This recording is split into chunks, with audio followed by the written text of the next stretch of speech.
कोई पेन नहीं उठाना होता और बड़ी आसानी से आप इन सवालों को सॉल्व कर लेंगे। जैसे आप सभी लोग बोर्ड पर फोकस करिए, कमेंट पर नहीं। अगर मान लीजिए कभी यहाँ पर हमारे सामने जो है कोई संख्या रूट के अंदर में ऐसे लगातार मेरे भाई चली आए, और कैसे चली आए कि पहले जैसे रूट अंडर ए है, फिर उसके बाद में एक और रूट आ जाए, फिर रूट अंडर ए हो जाए, फिर और रूट आ जाए, रूट अंडर ए हो जाए, और ये चीज़ ये चीज़ ये चीज़ ये चीज़ इनफाइनाइट तक हमारी जाती रहे। कहाँ तक जाती रहे? इनफाइनाइट तक। तो इसका जो मान होता है ना, वो हमारा ए के बराबर में होता है। यानी जो संख्या मेरे भाई कई बार रिपीट होती है, तो वैल्यू जैसे 7 7 7 7 7, तो आंसर भी कितना आएगा? 7 आएगा। अगर हम यहाँ पर 9 9 9 9 करें तो आंसर भी कितना आएगा? तो 9 आएगा।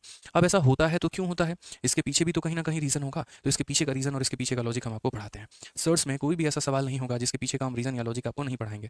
जो भी चीज़ हम बताएंगे मेरे भाई, उसके पीछे एक पर्टिकुलर लॉजिक है और वो हम बताएंगे। तो मान लीजिए कि हम यहाँ पर ये मान लेते हैं कि लेट एक्स का जो मान होगा वो यहाँ पर ये बराबर होगा किसके? तो रूट अंडर ए के, फिर उसके बाद में यहाँ पर रूट अंडर ए के, फिर उसके बाद में यहाँ पर रूट अंडर ए के, और इस तरीके से करके यहाँ पर इनफाइनाइट तक। अब यहाँ पर दोस्तों क्या होता है, देखो, अगर बेसिक से ये जो प्रूफ है अगर बहुत ज़्यादा समझ में नहीं आया तो बहुत ज़्यादा सर खपाने की जरूरत नहीं है, सीधा सीधा प्रूफ याद कर लेना है। काफ़ी सारे लोगों के पेट में खुजली होती है कि नहीं आया तो कहाँ से आया, तो उनके लिए मैं यहाँ पर प्रूफ बता रहा हूँ, बाकी जनरल कंपटीशन में इसका कोई मतलब नहीं है। तो अगर हम यहाँ पर स्क्वायर करते हैं तो यहाँ पर हम क्या करेंगे, तो ये हमारा एक्स का स्क्वायर हो जाएगा, और यहाँ पर जब हम मेरे भाई करेंगे तो ये जैसे रूट अंडर ए हो गया, फिर उसके बाद में ये रूट अंडर ए हो गया, फिर उसके बाद में यहाँ पर ये रूट अंडर ए हो गया, ठीक है। और यहाँ पर क्या करना है, तो वोल स्क्वायर करना है। अब यहाँ पर अगर हम वोल स्क्वायर करेंगे तो यहाँ हम क्या बोलेंगे, तो यहाँ पर हम बोलेंगे सर ये एक्स का वोल स्क्वायर है, ठीक है। ये वोल स्क्वायर से जो हमारा रूट है वो खत्म हो जाता है। ये जो वोल स्क्वायर है यहाँ से हमारा रूट जो है वो मेरे भाई खत्म हो जाएगा।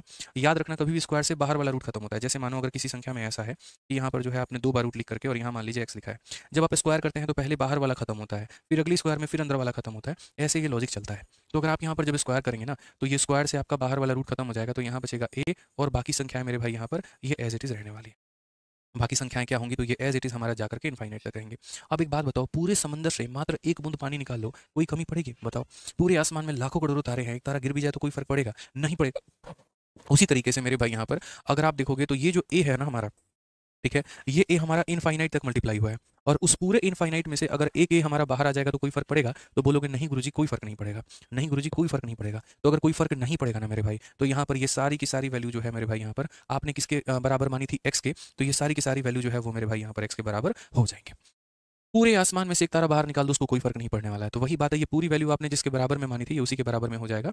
अगर आप यहाँ पर देखोगे तो फिर बोलोगे सर ये एक्स से हमारा एक खत्म हो जाएगा यहाँ कितनी बार में? एक्स बार में, और फाइनली एक्स की वैल्यू हमारी आ जाएगी ए के बराबर। इसीलिए मैंने कहा कि ऐसे सवालों में क्या होता है, तो ऐसे सवालों में जो चीज़ आप मान रहे होते हैं, जैसे अगर आपने रूटे रूटे रूटे रूटे लिया है तो आंसर ए आ जाएगा, root seven root seven root seven root seven लिया तो आंसर 7 आ जाएगा, रूट 11 रूट 11 लिया तो आंसर हमारा 11 आ जाएगा। तो इस सवाल का आंसर कितना होगा? ऑप्शन नंबर ए, आओ कभी हवेली पे। एक काम करिए, क्वेश्चन नंबर 47 जो है यहाँ पर फटाफट इसका उत्तर दीजिए तो सभी लोग जल्दी से। कितना आएगा? 47 का आंसर दे दीजिए भाई, बताइए बताइए भाई। क्या बोलेंगे? बोलेंगे नहीं? बोलेंगे मेरे भाई यहाँ पर जो है सिंपल सी बात है कि किसी भी संख्या को अगर हम अनंत तक यहाँ पर मल्टीप्लाई करते हैं तो आंसर हमारा कितना आ जाएगा? रूट 3 नहीं आएगा, 3 वो जो डिजिट होती है ना अंदर यहाँ पर वो आता है। यानी सही उत्तर क्या होगा? तो ऑप्शन नंबर बी होगा यहाँ पे।